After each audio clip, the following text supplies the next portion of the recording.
Hello दोस्तों, जैसे मैंने सवाल लिखा है मैथ का, है ना, गणित जैसे हर एग्ज़ाम के लेवल का सवाल है दोस्तों। जैसे सवाल है कि किसी ग्राहक को 30% का मानक छूट मिलने के बाद 20% की अतिरिक्त छूट भी मिलती है। यदि वह उस वस्तु को 1120 रुपया में खरीदे तो वस्तु की मूल्य कीमत बताइए। मूल्य कीमत बताइए। अब आंसर हम इसको बनाएंगे दोस्तों, तो आंसर बनाएंगे, इसे हम सॉल्व करेंगे दोस्तों। आंसर जैसे हम लिखेंगे कि जैसे मान लिया जाए कि हम पहले लिखेंगे कि माना जैसे वस्तु की मूल कीमत लिखेंगे। तो लिखेंगे दोस्तों कि जैसे माना वस्तु की मूल कीमत, वस्तु की मूल कीमत मानेंगे दोस्तों, जैसे 100 रुपया मान लिए, 100 रुपया है, मान लिए 100 रुपया है। और छूट जो मिलता है उसको दोस्तों, छूट 30% छूट मिलता है। छूट तो उसको छूट जो मिलता है दोस्तों 30% मिलता है। तो छूट जब 30% मिलता है दोस्तों, तो उसका हो जाएगा, जैसे छूट दिया है तो 100 घटाओ 30 करेंगे दोस्तों तो बराबर 70 रुपया उसको मिलता है। इस टाइप से दोस्तों उसी तरह से हम 20% अतिरिक्त उसको छूट के बाद, जैसे 20% उसको छूट मिलता है दोस्तों, 20% यहाँ पे दिया हुआ है कि जब उसको 20% की अतिरिक्त छूट भी मिलता है, उसको छूट फिर उसको 20% का भी छूट मिलता है। तो हम लिखेंगे दोस्तों कि 20% अतिरिक्त छूट के बाद मूल्य क्या होगा। जैसे 20% अतिरिक्त अतिरिक्त छूट छूट के बाद का मूल्य दोस्तों हम लिखेंगे, जैसे अगर 20% उसको छूट मिलता है दोस्तों, तो हम लिखेंगे जैसे 70 गुना 20% छूट, यानी कि उसको 80 बटा हो जाएगा दोस्तों 100। अब उसको छूट मिलता है दोस्तों, ये सुनना ये सुनना ये सुनना ये सुनना कट गया है दोस्तों, 7 गुना 8 बराबर 56। उसको अतिरिक्त छूट उसको दोस्तों मिलता है 56 रुपया का। अब आगे सवाल बोलता है दोस्तों कि जैसे जब 56 रुपया में ख़रीदता है तो मूल की कीमत 100 रुपया है। मतलब 56 रुपया में ख़रीदा तो 100 रुपया हो गया। तो हमको निकालना है दोस्तों कि जैसे 1120 रुपया में ख़रीदेगा तो कितना मिलेगा। इसलिए हम लिखेंगे दोस्तों कि 1120 रुपया में जब वो ख़रीदेगा तो उसकी कीमत क्या हो जाएगा, क्योंकि 56 रुपया ख़रीदता है तो मूल कीमत उसका हो जाता है 100 रुपया। हम इसको लिख देंगे 56 रुपया जब 56 रुपया में ख़रीदता है 56 रुपये में ख़रीदता है तो मूल कीमत दोस्तों, उसका मूल कीमत हो जाता है दोस्तों 100 रुपया। उसका मूल कीमत दोस्तों 100 रुपया हो जाता है। इस टाइप से हो जाता है। तो दोस्तों अब जैसे यहाँ ख़रीदा, अब क्या करेंगे दोस्तों, जैसे जब 56 रुपये में ख़रीदता है तो उसका मूल कीमत 100 रुपया है, तो 1120 रुपये में ख़रीदता है तो अब उसी तरह लिखेंगे दोस्तों कि 1120 रुपया में ख़रीदता है तो उसकी मूल कीमत क्या होगी। मूल कीमत तो उसकी मूल कीमत, तो कुछ नहीं करना है दोस्तों, बस हम इसको लिखेंगे 100 गुना 1120 बटा रखेंगे दोस्तों 56 रखेंगे दोस्तों। अब इसको हम कटा देंगे तो 14 अठे बलोतर से और 14 चौकी 56, 4 से कटाएंगे दोस्तों तो 4 दूना 8 20 हो गया। इस टाइप से दोस्तों हो जाएगा 100 गुना 20 बराबर 2000। तो इस टाइप से दोस्तों आंसर हो गया 2000 रुपया। इस टाइप से आंसर हुआ। अब इससे आगे सवाल है दोस्तों कि किसी संख्या को 899 से भाग देने पर 63 शेष रहता है। यदि उसी संख्या को 29 से भाग दिया जाए तो शेष क्या रहेगा। तो इसमें कुछ करना नहीं है दोस्तों, सिर्फ हम इसको ऐसे लिखेंगे, जैसे संख्या लिख देंगे, संख्या लिखेंगे दोस्तों, संख्या लिखेंगे और लिखेंगे जैसे भाजक गुना भागफल जोड़ शेष होता है। हम लिखते हैं फॉर्मूला दोस्तों, जैसे हम 899 लिखेंगे दोस्तों, और जैसे संख्या हम x या k कुछ भी ले लेते हैं, मतलब के ही रख देते हैं। और प्लस जैसे हो जाएगा दोस्तों, जैसे शेष 63, तो यहाँ 63 होता है, क्योंकि भाजक गुना भागफल जोड़ शेष होता है। संख्या निकालना है हमको। अब इसका क्या है दोस्तों कि हमको रखना है कि जैसे किस नंबर से गुना करेंगे तो हमारा ये नंबर आएगा। तो 31 इंटू, अगर हम गुना करेंगे दोस्तों 31 इंटू 29 करेंगे तो ये हमारा 899 आ जाएगा संख्या। अब दोस्तों इसे के है, प्लस हो जाएगा 63 है दोस्तों, तो 63 है, तो हम इसको गुना करेंगे दोस्तों, तो जिसे 31 और गुना 2 कर देंगे दोस्तों, जोड़ 5 करेंगे, तो 31 गुना 65, जैसे 31 है दोस्तों, तो 31 नहीं दोस्तों, 31 नहीं 29 होगा।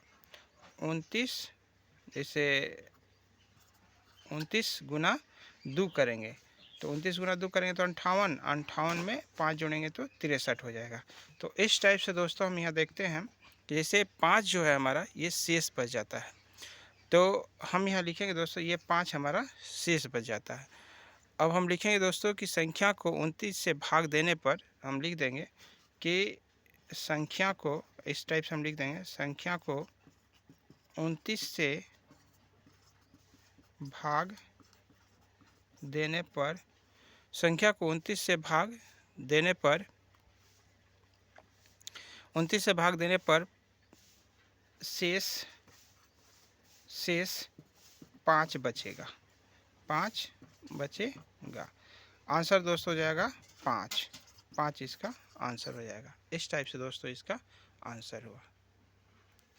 नंबर 3 नंबर क्वेश्चन है दोस्तों, दिया हुआ है 3 नंबर क्वेश्चन कि जैसे यदि 5 आम और 4 संतरों का मूल्य वही है जो 3 आम और 7 संतरों का है, तो 1 आम और 1 संतरा का मूल्य में क्या अनुपात है, ये बोल रहा है दोस्तों।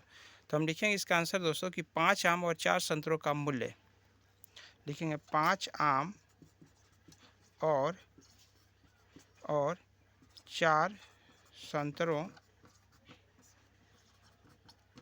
का मूल्य ना, का मूल्य बराबर है दोस्तों 3 आम दोस्तों, 3 आम दिया हुआ है कि 3 आम और 7 संतरों का मूल्य, 3 आम और 7 संतरों का मूल्य, मतलब ये है दोस्तों 5 आम और 4 संतरों का मूल्य वही है जो 3 आम और 7 संतरों का मूल्य है। तो इस टाइप से दोस्तों हम लिखेंगे इसमें कि 2 आम का मूल्य और 3 संतरा का मूल्य क्या होगा। 2 आम और 3 संतरा का मूल्य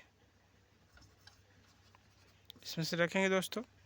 तो इसमें 2 आम का मूल्य बराबर 3 संतरा का मूल्य, 2 आम का मूल्य नहीं दोस्तों, ये थोड़ा हो गया, 2 आम का मूल्य,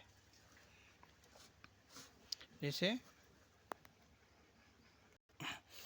2 आम यहाँ पे है दोस्तों दिया हुआ है, लिखेंगे 2, जैसे 2 आम का मूल्य बराबर 3 संतरों का मूल्य। इस टाइप से दोस्तों हम लिखेंगे। तो 1 आम का मूल्य बटा 1 संतरा का मूल्य, मतलब 1 आम का मूल्य बटा 1 संतरा का मूल्य, 1 संतरा का मूल्य बराबर हो जाएगा दोस्तों 3/2, ये हो जाएगा 3/2, 3/2 बराबर 3:2। इस टाइप से दोस्तों हमारा ये आंसर हो गया। जैसे 4 नंबर क्वेश्चन है दोस्तों दिया हुआ है, किसी परीक्षा में 51% परीक्षार्थी अंग्रेजी में फेल हुए और 45% गणित में।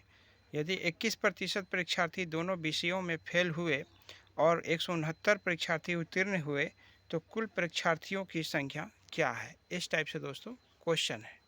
अब इसका सवाल जिसे सॉल्व करेंगे दोस्तों, तो सवाल जिसे सॉल्व करेंगे उत्तीर्ण परीक्षार्थियों की संख्या हमको बताना है। तो लिखेंगे उत्तीर्ण परीक्षार्थियों की संख्या,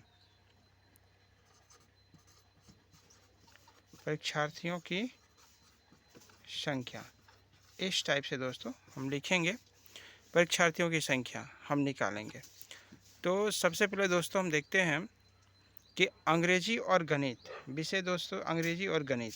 तो यहाँ लिखेंगे, जैसे ये हो गया दोस्तों, हम बना देंगे इसको अंग्रेजी, इसको बना देंगे दोस्तों हम गणित, इस टाइप से दोस्तों। तो इसमें दोस्तों हम लिखेंगे, जैसे इसमें हम लिखेंगे दोस्तों, जैसे यहाँ दिया हुआ है दोस्तों कि जैसे 51% है और ये 51% है और ये 21% है। तो दोस्तों जैसे हम यहाँ लिखेंगे, दोनों को घटाएंगे तो हो जाएगा दोस्तों 30, इसमें 30% लिखेंगे दोस्तों। और जैसे यहाँ पे दिया हुआ दोस्तों कि जैसे 30 है और दिया हुआ दोस्तों जैसे 21% है, यानी 21 यहाँ हम लिख देंगे, इसमें 21 लिख देंगे दोस्तों। अब क्या होगा दोस्तों, जैसे ये 24 जो है, तो अगर हम 45 है और 45 में अगर हम 21% को घटाएंगे दोस्तों तो हो जाएगा 24, इस प्रकार से दोस्तों है। अब हम क्या करेंगे दोस्तों, अभी हम यहाँ लिखेंगे कि 100 घटाओ 30 जोड़ 21 जोड़ 24 कर देंगे, इसको करेंगे दोस्तों, क्योंकि 100 संख्या में घटाएंगे इसको। तो हम लिखेंगे दोस्तों, जैसे यहाँ पे हम लिखेंगे 100 घटाओ 4 1 5 और 2 2 4 3 7 75, इसको घटाएंगे दोस्तों तो 25 आ जाएगा, इस टाइप से दोस्तों 25 आ गया। अब दोस्तों कह रहे हैं कुल परीक्षार्थियों की संख्या ज्ञात करना है, इसलिए लिखेंगे कुल परीक्षार्थियों की संख्या, कुल परीक्षार्थियों की संख्या। तो इस टाइप से दोस्तों हम लिखें कुछ परीक्षार्थियों की संख्या। अब कुछ परीक्षार्थियों की संख्या निकालेंगे तो लिखेंगे दोस्तों हम, जैसे 100 बटा ये 25 आ जाएगा दोस्तों, और दोस्तों जिसे कुल कितना है, और 169 परीक्षार्थी उत्तीर्ण होते हैं, तो गुना 169 हो जाएगा। अब क्या करें दोस्तों, 25 का 25 है, 25 चौके 100 है, इस टाइप से हम इसको घटाएंगे। अब लिखेंगे दोस्तों 169 गुना 4, तो 4 9 36 के 6 हासिल 3 और 4 6 24 3 27, 4 1 4 2 6, यानी 676 इसका आंसर हो जाएगा। इस टाइप से दोस्तों हम इसको सॉल्व किया। थैंक यू दोस्तों, हमने 4 सवाल को सॉल्व किया दोस्तों इस प्रकार से। थैंक यू, धन्यवाद दोस्तों।